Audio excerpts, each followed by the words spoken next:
9월 16일 새벽기도회 영상으로 함께 드리겠습니다. 우리 영상으로 함께 예배할 때에 가정에서도 시간을 지켜서 예배해 주시고 가족들끼리 함께 모여서 복장을 단정하게 예배 순서에 참여해 주시면 더 큰 은혜가 될 줄로 믿습니다. 이 시간 같이 함께 주님 가르쳐주신 기도를 드리도록 하겠습니다. 하늘에 계신 우리 아버지, 아버지의 이름을 거룩하게 하시며 아버지의 나라가 오게 하시며 아버지의 뜻이 하늘에서와 같이 땅에서도 이루어지게 하소서. 오늘 우리에게 일용할 양식을 주시고 우리가 우리에게 잘못한 사람을 용서하여 준 것 같이 우리 죄를 용서하여 주시고 우리를 시험에 빠지지 않게 하시고 악에서 구하소서. 나라와 권능과 영광이 영원히 아버지의 것입니다. 아멘. 찬송가 301장 함께 찬송하시겠습니다.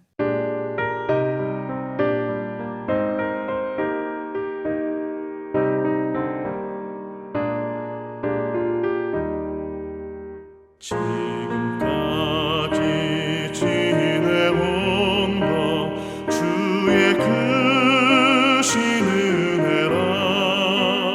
한이 없는 주의 사랑 어찌 이루 말하랴. 찬악해라 주의 손이 항상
성경 말씀은 예레미야 32장 16절부터 35절까지의 말씀입니다. 조금 긴데요. 우리 각자의 처소에서 함께 봉독하시도록 하겠습니다.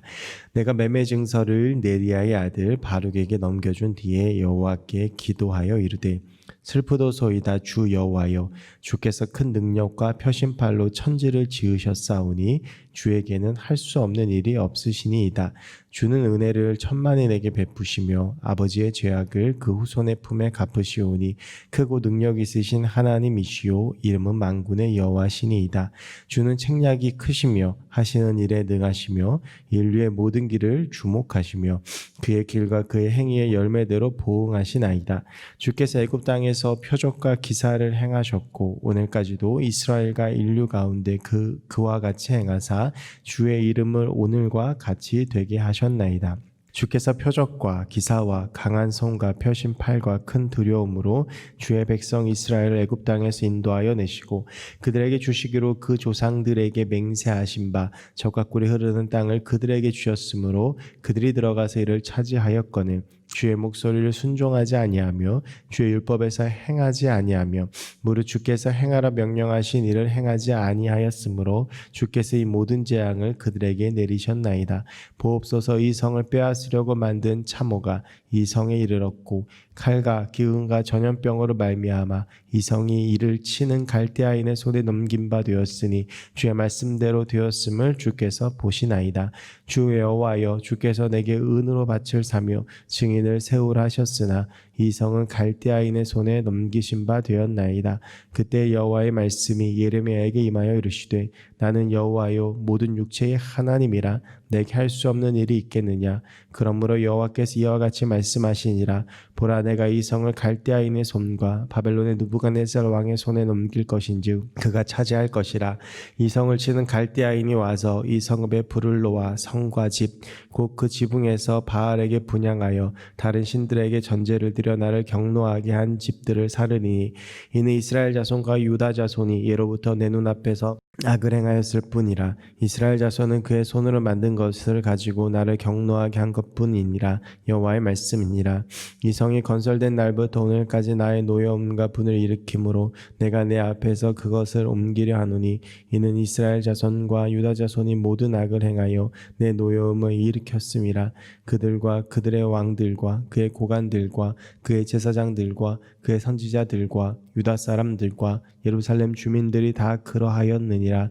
그들이 등을 내게 돌리고 얼굴을 내게로 향하지 아니하며 내가 그들을 가르치되 끊임없이 가르쳤는데도 그들이 교훈을 듣지 아니하며 받지 아니하고 내 이름으로 일컫는 집에 자기들의 가증한 물건들을 세워 그 집을 더럽게 하며 흰놈의 아들 골짜기에 바알의 산당을 건축하였으며 자기들의 아들들과 딸들을 몰래 앞으로 지나가게 하였느니라. 그들이 이런 가증한 일을 행하여 유다로 범죄하게 한 것은 내가 명령한 것도 아니요 내 마음에 둔 것도 아니니라. 아멘. 요즘 많은 사회적인 문제들이 있는데 그 중에서 큰 이슈가 되는 문제 중 하나가 이제 부동산입니다. 여러 정책들과 또 그 가운데 혼재되어 있는 또 여러 가지 일들로 인해서 부동산이 참 많은 어려움을 겪고 있는데요.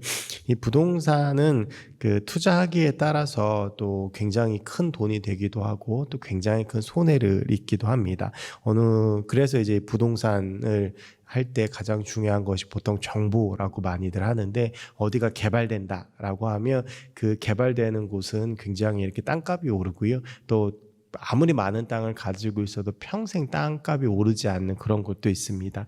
저희 집이 은평구 연신내에 저희 본가가 있는데 제가 좀 이렇게 성장할 때 한참 그 동네에서 이슈가 됐던 것 중에 하나가 은평 뉴타운이었거든요. 그때 이제 주변에 있는 저희 그 집 주변에 있는 땅값들이 많이 올랐는데 그 딱 은평 뉴타운 개발이 저희 집 앞 주소지에서 끝이 나서 저희는 이제 그 개발에 포함되지 못해서 그냥 뭐 이렇게 아무런 이득 없이 있었던 그런 경험도 있습니다. 그래서 이 부동산이라고 하는 것의 가장 기본은 우리가 그냥 실제로 살고 하는 집을 사는 게 아니라 이렇게 어디 뭐 이렇게 조금 땅을 뭐 사고 할 때 좀 개발 가능성, 개발이 될 만한 곳 그런 전망이 있는 곳에 이제 땅을 사는 것이 당연한 일인데요.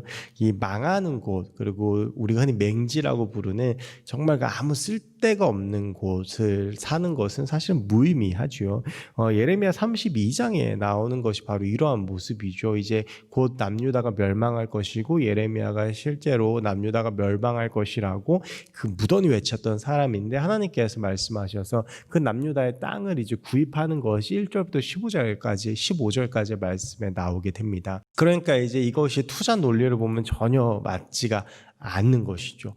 이제 곧 멸망할 곳인데 그래서 이제 누구 땅의 소유도 사실은 이제 무의미해지는 것이거든요. 근데 그곳에 땅을 산다라고 하는 것은 사실은 사는 사람 입장에서 굉장히 어리석은 일이고 쉽게 말하면 돈을 버리는 행위입니다. 그런데 예레미야는 하나님의 말씀에 순종해서 이제 이 남유다의 땅을 사게 되는데 1절부터 15절까지의 말씀을 통해서 보셨겠지만 이것은 하나님께서 이스라엘 땅을 반드시 회복시키실 것이라고 하는 약속의 증표이기도 했습니다. 것이다. 비록 이 땅이 지금 멸망하지만 너희들이 다시 돌아올 것이기 때문에 이 땅을 사는 것은 무의미한 것이 아니라 하나님의 때에 반드시 하나님께서 회복시켜 주실 것이라고 하는 그 약속을 담고 있는 하나의 행위가 예레미야가 이제 이 땅을 사는 행위였습니다.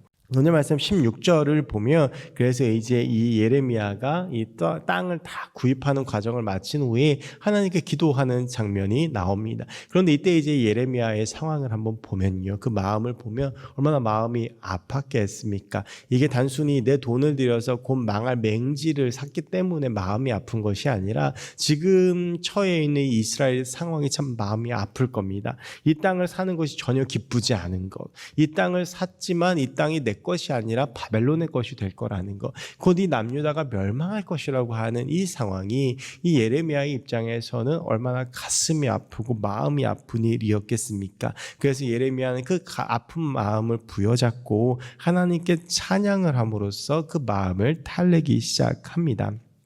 그래서 이 17절의 말씀에 보면 슬프도소이다 라는 말로 시작을 하거든요. 이것이 예레미야의 그 당시 마음이라고 볼 수가 있습니다. 그런데 이어지는 이 17절의 말을 계속 보면 이 슬프다는 말과 좀 맞지가 않아요. 주께서는 큰 능력과 표심발로 천지를 지으셨사오니 주에겐 할 수 있는 일이 없으시나이다. 18절을 계속 보면 주는 은혜를 천만인에게 베푸시오며 아버지의 죄악을 그 후손의 품에 갚으시오니 크고 능력 있으신 하나님이시오 이름은 만군의 여호와 신이이다. 계속 이렇게 하나님을 찬양하는 것이 22절까지 계속되어지고 있습니다. 이 예레미야는요, 이 하나님의 전능하심을 찬양하고 그리고 이스라엘 백성들을 출애굽시키셔서 지금 이 땅까지 이끌어내신 하나님을 찬양하고 있는 것입니다. 이어진 23절부터 25절은 그런데 그 하나님께서 이스라엘 백성들을 심판하시는 그런 모습들이 나오게 되는데요. 오늘 우리가 이 17절부터 25절까지의 말씀을 보면서 이 예레미야의 마음을 통해서 고백을 통해서 알 수 있는 것은 지금 이 멸망을 이 전능하신 하나님께서 주시는 것이지만 이렇게 선하시고 전능하신 하나님께서 우리를 다시 회복시키실 것이라고 하는 그 믿음의 고백 역시 이 예레미야의 고백에 담겨져 있는 것입니다. 지금 비록 내가 이 맹지를 살 수밖에 없지만 내가 이 멸망할 땅을 살 수밖에 없지만 하지만 전능하신 하나님이 살아계시고 그 하나님이 여태까지 우리를 인도하셨기 때문에 그 하나님 우리를 심판하시는 것이고 그렇기 때문에 그 하나님께서 우리를 반드시 다시 회복시키실 것이라고 하는 예레미야의 간절한 소망이 오늘 이 예레미야의 찬송 가운데 숨겨져 있다라고 하는 것입니다. 때론 우리가 인생을 살아가다 보면 예레미야와 같이 슬프고 절망스러운 상황을 만날 때가 있습니다. 하나님의 뜻대로 하고 하나님의 뜻이긴 하지만 이해할 수 없는 일이 있을 때도 있고 절망스럽고 힘들고 아프고 괴로운 일을 만날 때도 있습니다. 그때 우리가 회복해야 하고 그때 우리가 해야 할 것은 그럼에도 불구하고 하나님을 찬양하는 것입니다. 지금 이 상황들을 보지 않고 비록 이것이 하나님께서 내게 주시는 어려움과 고난과 힘듦이라고 할지라도 그 가운데에서 우리를 늘 선하게 인도하시는 그 하나님을 바라보며 일어나는 것이 믿음의 사람들의 삶의 모습이고 삶의 자세라고 하는 것입니다. 살아가다 보면 절망스러운 일도 많이 만나고 어려운 일도 많이 만나고 힘든 일도 많이 만나지만 그럼에도 우리가 잊지 말아야 할 것은 하나님께서는 살아계시다라고 하는 것입니다. 우리 그 하나님의 살아계심을 믿고 신뢰하며 나아갈 때 그 하나님께서는 우리를 고치시고 회복시키시는 역사가 있는 것입니다. 오늘 이 새벽 여러 가지 어려움과 문제와 아픔을 가지고 이 앞에 이 예배의 자리에 나온 사람들이 있을 줄로 믿습니다. 그리고 여전히 눈물을 흘리고 아파하고 힘들어하는 일들이 있을지도 모릅니다. 교회라도 올 수 있으면 교회라도 와서 정말 목청껏 부르짖고 하나님께 기도할 텐데 그러지도 못한 상황 가운데 절망 가운데 힘들어하고 있는 분들도 계실 줄로 압니다. 그런데 그런 상황 가운데에서 우리가 잊지 말아야 할 것은 선하신 하나님께서 우리와 함께하고 계시고 우리가 하나님을 붙잡고 의지하고 하나님만을 바라볼 때 하나님께서 우리를 회복시켜 주시고 인도해 주시고 하나님께서 우리를 통해 역사하실 것이라는 사실입니다. 지난 주일날 청년들과 함께 말씀을 나누면서 물론 온라인으로 나누었지만 그때 안식일날 한쪽 손 마른 사람을 고치신 예수 그리스도의 그 은혜와 능력 마태복음 12장 9절부터 21절의 말씀을 나누었습니다.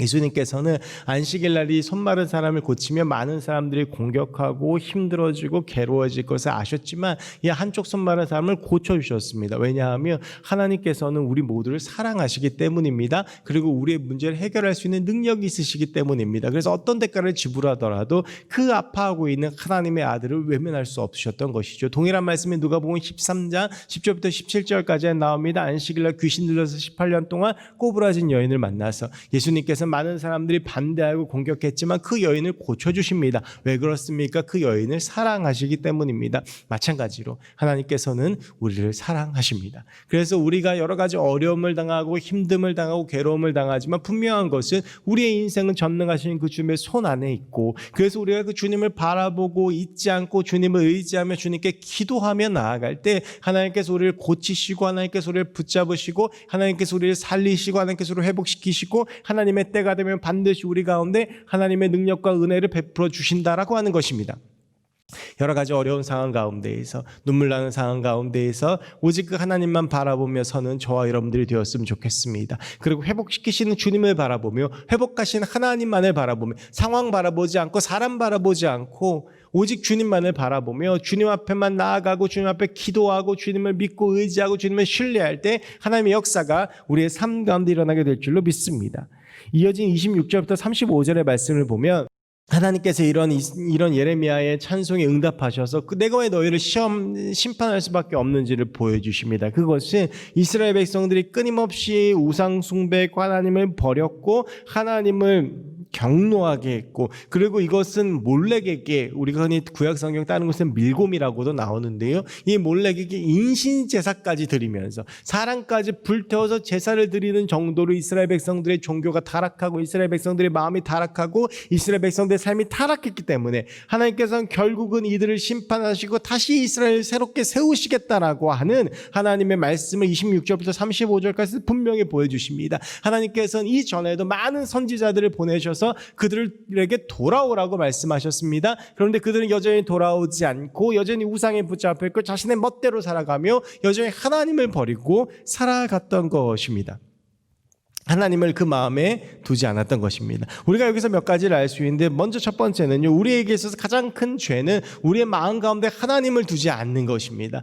우상을 숭배하는 것은 무엇입니까? 하나님께서 이 계명에서 분명히 너를 위하여 새긴 우상을 만들지 말라라고 말씀하셨습니다. 우상은 우리를 위하여 만든 것입니다. 내 마음의 편안함을 위하여, 내 마음을 좀 위안받기 위하여. 그래서 이스라엘 백성들이 모세가 없어지고 불안하니까 금을 부어서 송아지를 만들어 놓고 그 금송아지를 하나님이다라고 외친 것 아니겠습니까? 여러분, 바알이라고 하는 것이 무엇입니까? 그 당시에 농경과 다산을 주관하는 송아지 모양, 송아지 투구를 쓰고 있는 그런 신이었습니다. 근데 여러분, 원래 이건 가나안의 토착신이었는데요, 바알이라고 하는 히브리어의 원래 말뜻은 주인이라고 하는 뜻입니다. 결국 이 말은 무엇이냐 하면, 우리를 흔히 말하면 잘 먹고 잘 살게 해준다라고 하는 이 가나안 토착신을 이스라엘 백성들이 주님이라고 불렀던 것입니다. 주인으로 여겼던 것입니다. 왜냐하면 그것들이 나를 편하게 해주니까, 잘 먹고 잘 살게 해주니까 그 바알을 하나님으로 여겼던 것이죠. 하나님은, 진짜 하나님을 잊어버리고 가짜 하나님을 붙잡고 그것들을 마음에 둔 것이 이스라엘 백성들의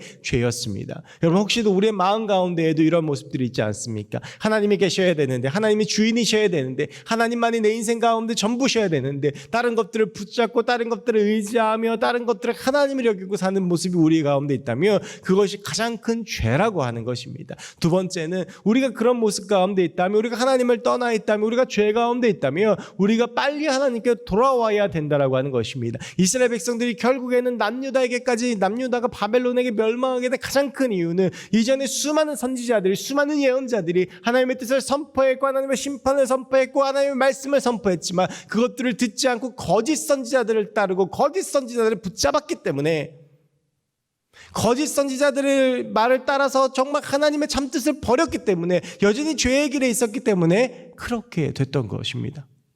여러분, 예레미야 당대에도 마찬가지입니다. 남유다가 바벨론에게 항복하고 그리고 70년 동안 포로 생활을 하고 그리고 나서 회개하고 돌아와야 된다 이 예레미야 이 말을 사람들이 다 거부하고 어떻게 하나님 우리를 버릴 수 있느냐라고 하는 그 거짓 선지자들의 말에 속아서 애굽을 붙잡고 어떻게든 이 어려움을 이겨내려고 했던 그 남유다의 모습, 그것이 거짓 선지자에게 빠진 이 이스라엘 백성들의 모습을 그대로 보여주거든요. 그들은 돌아올 기회에 돌아오지 않았고 하나님을 찾을 때 찾지 않았고 회개할 때 회개하지 않았습니다. 그래서 결국 그들은 망하게 되는 것입니다. 여러분, 우리가 하나님께 돌아가야 합니다. 하나님 붙잡아야 합니다. 우리의 무너진 예배와 우리의 무너진 하나님과의 관계와 우리의 무너진 삶을 회복해서 하나님 앞에 세워야 합니다. 그럴 때 하나님께서 우리의 삶 가운데 풍요로움과 풍성함과 하나님의 은혜의 참된 기름 부음을 우리 가운데 주실 줄로 믿습니다. 여러분, 오늘 우리가 하나님 앞에 서야 할 줄로 믿습니다. 우리의 삶 가운데 잠시 하나님을 잊어버리고 있었다면, 내 마음 가운데 다른 것들이 가득 나를 채우고 있었다면, 다른 것들을 붙잡고 다른 것들을 의지하며 그것들을 주인으로 여기고 있었다라고 한다면, 우리가 이제는 그 길에서 떠나서 하나님을 붙잡고, 이제는 그 길에서 떠나서 하나님을 의지하고, 이제는 그 길에서 떠나서 오직 주님만을 붙잡고 하나님만을 주인으로 붙잡고 살아가는 그 인생이 우리의 인생이 될 때, 그 우리의 삶을 통해 하나님의 역사와 하나님의 놀라운 은혜와 하나님의 사랑과 하나님께서 우리의 삶을 인도하시는 하나님의 능력이 우리의 삶 가운데 나타나게 될 줄로 믿습니다. 오늘 우리가 그 하나님 앞에 돌아가며 그 하나님 붙잡고 그 하나님과 함께 걸어가는 우리의 삶의 모습, 우리의 마음 가운데 다른 것들을 주인으로 삼는 것이 아니라 오직 하나님만을 주인으로 삼고 살아가는 그 삶의 모습이 우리의 삶 가운데 나타나기를 소원합니다. 그렇게 될 때 하나님께서 우리의 삶을 진정을 회복시켜 주시고 우리의 삶 가운데 진정한 하나님의 역사를 보여주시고 우리의 삶을 하나님께서 풍요롭게 하시고 하나님의 은혜로 가득 차는 기름진 역사, 하나님의 은혜의 기름진 역사, 하나님의 사랑의 폭포수가 쏟아지는 그런 삶의 역사를 우리의 삶 가운데 주실 줄로 믿습니다. 우리가 하나님 붙잡고 그 하나님께 돌아가 하나님과 함께 승리하는 그런 삶을 살기를 주의 이름으로 간절히 축원합니다. 기도하겠습니다. 하나님, 오늘 이 예레미야의 찬양과 그를 향한 하나님의 말씀을 통하여 우리가 함께 은혜를 나누었습니다. 하나님, 우리가 어려운 상황 가운데 절망스러운 상황 가운데에서도 오직 하나님만을 붙잡게 하여 주옵시고 하나님만을 바라보게 하여 주옵시고 오늘 이 새벽 우리의 기도 제목, 우리의 문제, 우리의 아픔, 우리의 눈물도 주님 앞에 가지고 나아가오니 우리의 삶을 바라보시고 전능하시고 늘 선하게 인도하시는 그 선한 주님 바라보며 기도하며 그 가운데 응답받고 우리의 삶 가운데 간증이 넘쳐나고 감사의 제목이 넘쳐나는 우리 모두의 삶이 되게 해 주시옵소서. 너무나도 어렵고 힘든 삶을 우리가 함께 통과하고 있습니다. 이 가운데 주님 붙잡고 승리하게 해 주옵시고 우리의 마음 가운데 오직 주님만을 모시고 오직 주님만을 주인이라고 고백하며 그래서 주님 앞에 돌아가 하나님 앞에 돌아가 하나님과 함께 우리 인생을 걸어가는 우리의 삶이 되게 하여 주시옵소서. 그래서 우리의 삶 가운데 부어주시는 주의 풍성한 은혜, 우리의 삶을 복되게 하시는 주의 풍성한 은혜, 우리의 삶을 붙잡고 인도하시며 늘 우리 주님의 선하신 뜻 가운데 인도하시는 하나님의 그 손길을 느끼며 살아가게 하여 주옵시고 오직 하나님과 함께 살아가고 하나님과 함께 승리하는 우리의 삶이 되게 하여 주시옵소서. 이 시간 우리 각자의 기도 제목을 가지고 주님 앞에 나아갑니다. 주님, 우리의 기도를 들어주옵시고 회복시켜 주시고 역사하여 주시옵소서. 감사드리며 예수 그리스도의 이름으로 기도하옵나이다. 아멘. 우리 주의 이름 3번 부르고 같이 함께 기도하시겠습니다. 주여, 주여, 주여.